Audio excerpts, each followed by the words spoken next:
It's such a freaky metaphysical concept to begin with.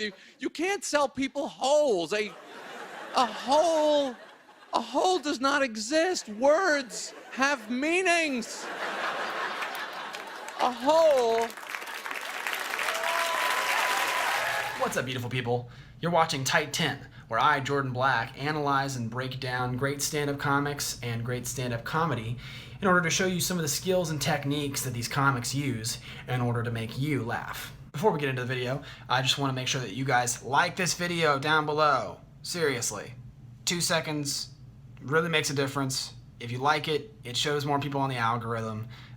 Don't ask me how Facebook works. That would help out a lot. If you really enjoyed this video, be sure to go back and like my page, Jordan Black Comedy.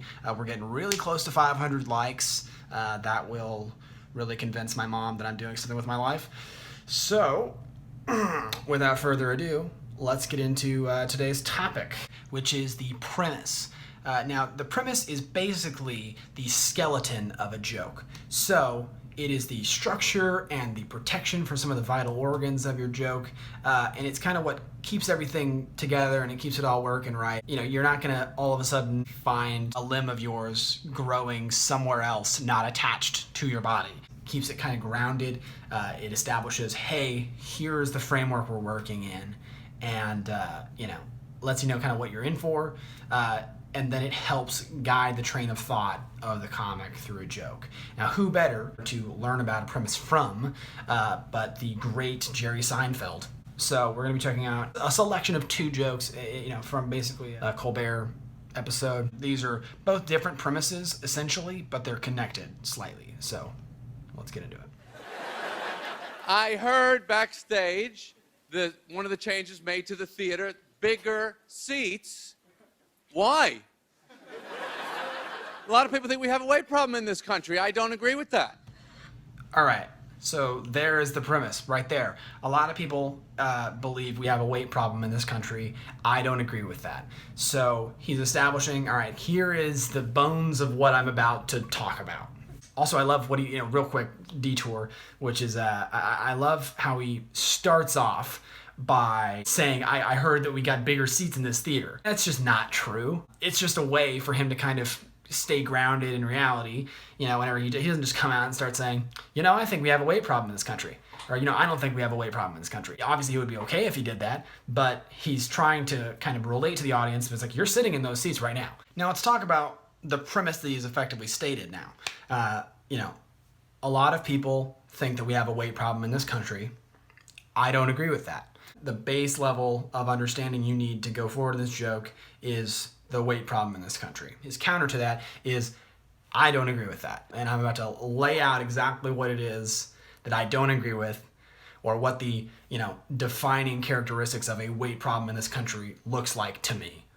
I don't believe we have a weight problem until we're all physically touching each other all the time. When it is solid human flesh. From coast to coast. A jar of olives just. Someone's got to lose some weight, I can't move. Great stuff. Like I said, so he lays out the structure, he lays out the bones, right? He goes, people say we have a weight problem in this country. I don't agree with that premise. Then he extrapolates and he says, I don't think that we have a weight problem in this country until we're all touching all the time. That's a loose definition of kind of what he believes. You know, it paints a mental picture for sure, but there's still kind of like the, what is he getting at there? And then he goes into the olive jar thing where he goes, we're all just in an olive jar, just, I think someone needs to lose some weight. That's fantastic. That really illustrates exactly what he means. Abstract kind of an observation, which Jerry Seinfeld's great at. That's great. Let's see the next part. A lot of reports, investigative reports on TV, weight problem in America. They always start the same. Sidewalk shot, regular people, right? Carefully angled, cutting them off at the head. We don't want to see who it is. Aren't some of those people at home later go, hey, that's my ass on CNN. That's not fair. Just stepped out to get some donut holes.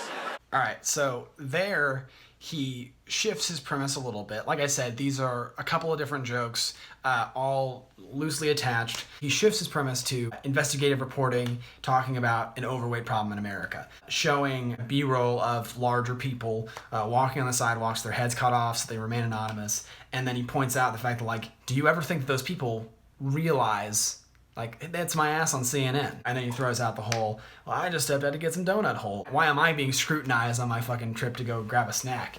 Definitely an interesting premise, and that leads into his next joke, which we'll get into.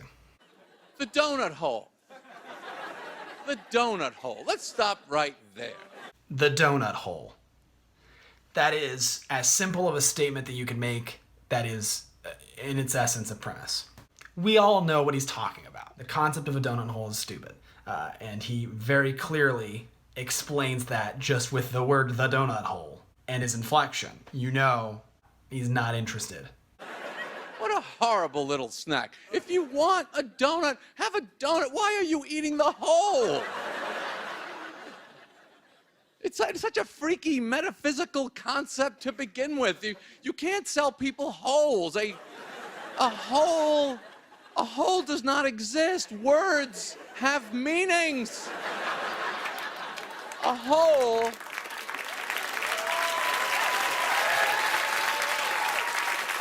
Whenever he says, you can't sell people holes, you know, that's what we're all thinking. It's like, that's not, why is that a thing? Why is the donut hole a thing? That's the thing that makes great premises great premises. It's things that the average everyday person can observe and realize that something's amiss, something's off, but not quite be able to extrapolate. They think about it and they're like, what, that's weird, and they just let it go. Comedians, they take that and they really just wring it out and they stretch that weird thing, or, you know, what is that? They get down to, why does that unsettle me? Why is that strange? Words have meaning. That's definitely the core of why donut holes are so strange. It is not a hole. And he gets an applause break. You get an applause break because everybody has thought this, because everyone in the audience totally identifies with a hole does not exist. Why are you eating the hole? A hole is the absence of whatever is surrounding it. Okay? If they were really donut holes, the bag would be empty. It's the absence of whatever is surrounding it. Jerry Seinfeld, definitely a wordsmith, really great stand-up comic, obviously. Really meticulously plans every word that he says in a set. And it really shows right there, because that is as apt of a definition of what a hole is as I've ever heard in my life. And then, you know, throwing in, if it were really donut holes, the bag would be empty. A great diving into, you know, donut holes don't exist. That's the essential premise now that he's working on, is donut holes aren't real things. Okay? And the donuts that you got the holes from wouldn't have holes because you took them. Now, if you want, you could take what they're calling donut holes, but they are not. They are donut plugs. And there we go. He's now digging into that phrase that he said earlier, words have meaning. Now he is showing you the accurate description of what that thing should be called, which is a donut plug. He's tinkering with, what does this word mean? What is a better description of this thing? Donut holes don't exist. What does exist?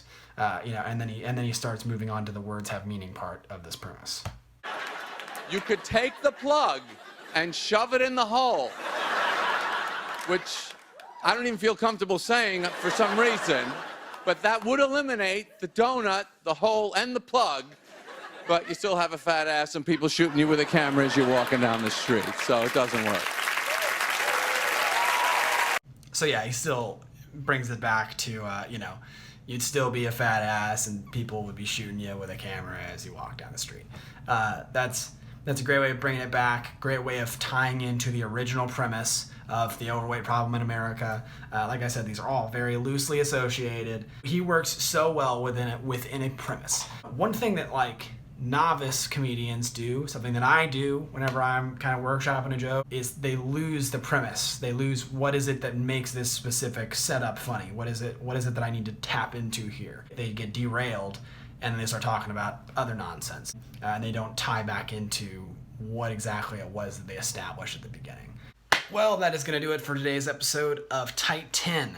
Now, be sure to comment down below what comedian you want to see me do next, what kind of stuff you want to learn about next. If you've got any particular questions about comedy, love to answer some of those. And then, if you haven't already, be sure to like this video down below, all right? Seriously, the algorithm's no fucking joke. Do a brother a solid. Like this video, go back to my page, hit like on that, hit the notification button. That way you're notified whenever I post videos in the future. This is Jordan Black. See you next time.